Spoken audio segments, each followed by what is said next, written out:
Class 10 maths NCERT exercise 15.1। Question number 10 इस video में discuss करेंगे। एक पिगी बैंक है जिसके अंदर 150 पैसा कॉइन है और 51 रुपी कॉइन है। चलिए साथ में लिख लेते हैं कि 100 हमारा क्या है, 50 पैसा कॉइन है और 50 हमारा 1 रुपी कॉइन है, 20 2 रुपी कॉइन है, ठीक है, और 10 हमारा 5 रुपी कॉइन है। तो ये हमने लिख लिया कौन कौन से कॉइन है और कितने कॉइन है। आगे कह रहा है it is equally likely that one of the coin will fall out when the bank is turn upside down. देखो इक्वली लाइकली का मतलब क्या होता है, यानी हर एक कॉइन के निकलने की जो चांस है वो बराबर है। आप ही नहीं कह सकते ये कॉइन निकल सकता है पहले और इसकी ज़्यादा चांस है, इसकी कम चांस है, ऐसा नहीं है। अच्छा, आप ऐसा क्यों कहोगे? मान लो जब पिगी बैंक के अंदर कॉइन डाला जा रहा था तो अगर 50 पैसा कॉइन पहले डाला गया, फिर 1 रुपी कॉइन डाला गया, फिर 2 डाला गया, फिर 10, फिर 5 का डाला गया, तो आप थोड़ा आइडिया लगा सकते हो यार 5 का बाद में डाला गया है, तो अगर हम उल्टा करेंगे तो पहले 5 का कॉइन निकलेगा। तो ऐसा कुछ नहीं है। मान लो कॉइन बिल्कुल अच्छे से मिक्स है। और दूसरी बात, 50 पैसा कॉइन छोटा होता है तो आप ये भी सोच सकते हो यार 50 पैसा कॉइन छोटा है, उसके निकलने की चांस ज़्यादा है। तो ये सारी चीज़ें यहाँ हमें नहीं देखनी, मतलब कोई सा भी कॉइन निकल सकता है, सबकी चांस बराबर है हर एक कॉइन की। तो जहाँ पर भी ये वर्ड आएगा तो आपको ध्यान रखना है कि हम कुछ अंदाज़ा ये नहीं लगा सकते कि हाँ ये वाला कॉइन निकल सकता है, ये नहीं निकल सकता है, ये ऊपर है, ये पतला है, छोटा है, ऐसा कुछ नहीं है। जो भी हम प्रोबेबिलिटी निकालेंगे, जो भी हम चांस निकालेंगे, वो उनकी क्वांटिटी के हिसाब से निकालेंगे कि जो कॉइन ज़्यादा होगा उसके निकलने की चांस ज़्यादा होगी। बस यही एक चीज़ है जो हम देखेंगे। अब आपको बताना है कि क्या प्रोबेबिलिटी है कि वो जो कॉइन है जो कि निकला वो 50 पैसा कॉइन है। तो प्रोबेबिलिटी हम कैसे निकालते हैं? सबसे पहले हम डिनोमिनेटर में टोटल लिख लेते हैं, टोटल कितने कॉइन हैं, कितने कॉइन निकल सकते हैं।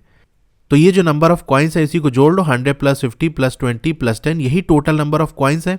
तो ये हमारे 180 हो गए और 50 पैसा हमको चाहिए, ये हमारा फेवरेबल है जो हमको चाहिए। तो 50 पैसा कॉइन कितने हैं? 100 है, तो हमने 100 कर दिया। अब इसको सॉल्व कर सकते हो तो क्या हो जाएगा, 2 5 = 10, 2 9 = 18, 5/9 इसका आंसर हो गया। इसका नेक्स्ट पार्ट है will not be a 5 rupee coin, यानी जो कॉइन निकला है वो 5 का सिक्का नहीं है, इसकी क्या प्रोबेबिलिटी है?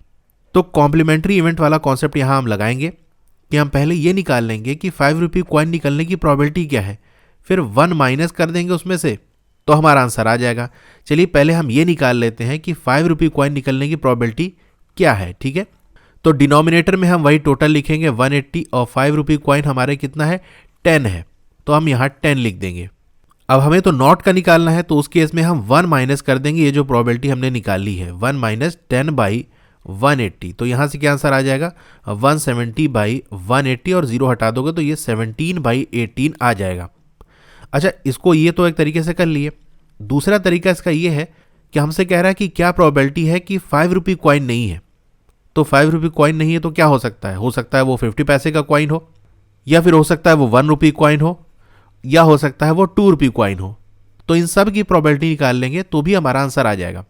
तो 50 पैसे की हमने निकाली थी, इसको हम टोटली लिखेंगे, यानी 180 अपॉन जो 100 हमने निकाला था, ठीक है। सॉल्व करना हमारे लिए आसान हो जाएगा। 50 पैसा कॉइन कितना है, 1 रुपी कॉइन कितना है, 50 है, तो 50/180 हो जाएगा, प्लस 2 रुपी कॉइन कितना है हमारा, 20 है, तो 20/180 हो जाएगा, ठीक है।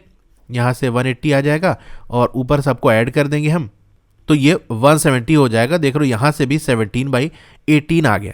तो दो तरीके से हमने कर लिया। एक तो ये कि 5 नहीं निकलने की प्रोबेबिलिटी पूछा है हमसे, तो हम 5 निकलने की प्रोबेबिलिटी निकाल लेंगे, फिर 1 माइनस कर देंगे उस प्रोबेबिलिटी को, तो हमारा आंसर आ जाएगा। दूसरा, अगर 5 नहीं निकल रहा है तो बचे हुए जो कॉइन है उन सब की प्रोबेबिलिटी निकाल लेंगे और सबको ऐड कर देंगे, तो भी हमारा आंसर आ जाएगा। और भी क्वेश्चन के सॉल्यूशंस की वीडियो देखनी है तो नीचे डिस्क्रिप्शन में आपको चैप्टर वाइज प्लेलिस्ट का लिंक मिल जाएगा, वहां से क्लिक करके देख सकते हो। Okay, thank you.